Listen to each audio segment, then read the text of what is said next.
are studying here chapter number 5 of standard 9, that is the fundamental unit of life. In our previous lecture we discussed about the nucleus, okay, the brain of a cell. The nucleus is having double layered nuclear membrane, which is porous, means having holes. Then in the nucleus, when the cell is about to divide, the nucleus contains chromosomes in the form of thread-like structures. These chromosomes have information of inheritance, means the information will be carried from our parents to our next generation. Means from our parents the information is carried to us, then from us to our next generation. The basic or the main segment of chromosomes is DNA. Okay, so the information is stored in the form of DNA, that is deoxyribonucleic acids, and the fundamental segment of DNA are genes. Okay, genes are present in each of us, which will give us information about our parents.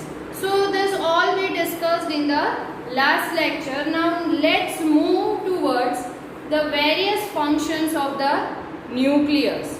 As I told you that the nucleus contains chromosomes when the cell is about to divide. Means when the cell divides and from one cell the two different cells are formed, okay, the nucleus, in the nucleus we can see the thread-like structures known as chromosomes. So these chromosomes are very important for the information which is carried by our parents. Okay, so let's see the different functions of the nucleus as it has much importance. It plays a central role in cellular reproduction. Okay, means as I told you that when the cell is about to divide, means as it divides we can see the chromosome as thread-like structure. So here the nucleus plays an important role in cellular reproduction. Reproduction means we all know that the cell produces again and again. It will form the new cells from itself, right? So in this cellular means cell and reproduction means to produce again. So in cellular reproduction nucleus plays an important role, right? Then next function is it plays a crucial role in determining the way the cell will develop. Means how the cell will develop, in what form it will develop with the environment. Means the nucleus as well as the environment both will decide how the cell will develop, how the cell grows and it will develop. That will be decided by the environment of the cell as well as the nucleus of the cell. Then third is it plays an important role to determine the form of a cell in maturity. Means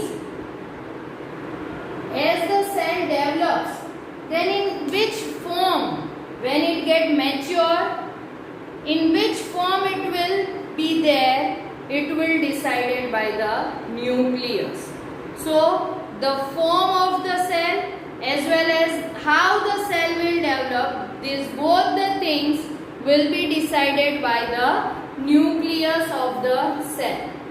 As we know, except all these three functions, the nucleus can control the cell and the components of various cells, right?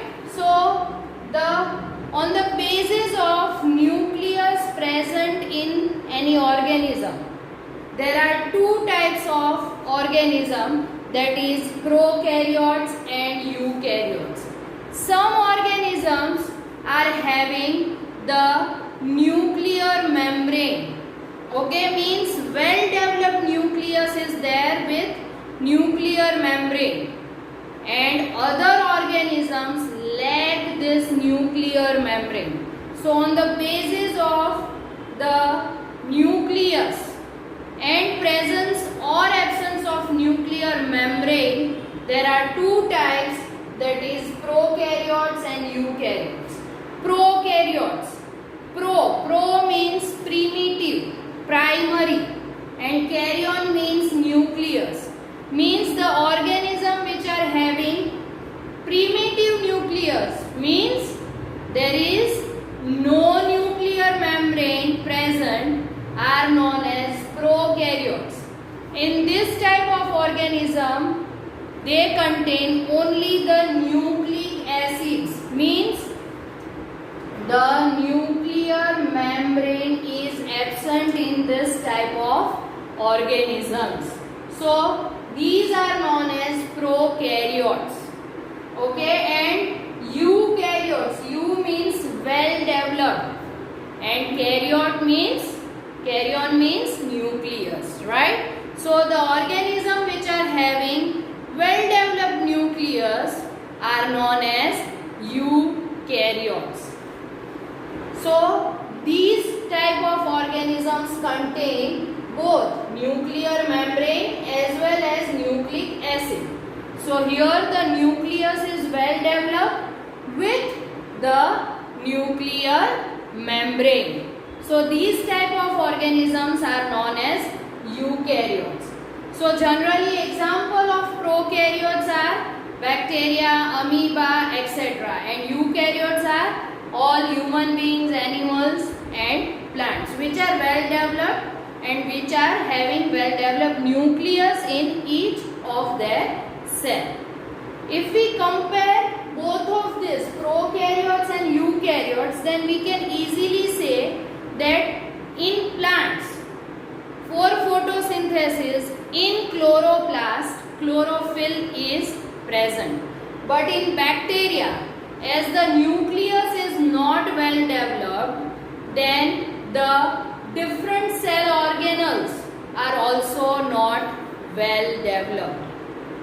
So in prokaryotes, the nucleus is also not well developed, as well as the various cell organelles like mitochondria, plastids, then ER, that is endoplasmic reticulum, Golgi apparatus, lysosomes, these all cell organelles are not well developed. But in eukaryotes, we have all the various cell organelles are well developed. So this is the main difference between prokaryotes and eukaryotes. Let's recall it again. Pro means primitive, karyon means nucleus. So the organism which lack the nuclear membrane or which has a primitive nucleus are known as prokaryotes, and eukaryotes means the organism which have the well developed nucleus and they contain the nuclear membrane are known as eukaryotes. Except the difference in nucleus, the prokaryotes do not have various cell organelles, okay, in the cytoplasm, and in eukaryotes the cell organelles are also well developed and we can easily see them. Right, so this is all about the nucleus, a brain of cell. Now let's move towards our next topic, that is cytoplasm. If you remember, when we have seen the onion peel under the microscope as well as the chick cell under the microscope, we can see the different regions of a cell in dark and light colors. Some regions are dark in color as they absorbed more amount of stain. Why? Because of their chemical chemical composition. As we have discussed this earlier, okay, because of their chemical composition, some regions of a cell can absorb more amount of stain, while other region can absorb less amount of stain. So due to this, okay, we can see that some region has light in color, that is cytoplasm. In the very first lecture I told you that cytoplasm is also a main component of cell. It is jelly-like substance present in between the nucleus and the plasma membrane or cell membrane. So let's see about cytoplasm. It is composed of fluids. As I told you, it is jelly-like substance, right? So it is composed of fluids. Then in the cytoplasm there are various cell organelles. As I told you, the names of cell organelles: mitochondria, chloroplast, plastids, vacuoles, endoplasmic reticulum, Golgi apparatus. These all are different cell organelles. So all these cell organelles are present in the cytoplasm. Okay, so it contains many specialized cell organelles, right? Then next, the cell organelles are enclosed by membranes, right? Means these cell organelles contain membranes. Okay, as we have seen in the cell contains a membrane known as cell membrane or plasma membrane, and nucleus contain a membrane known as nuclear membrane.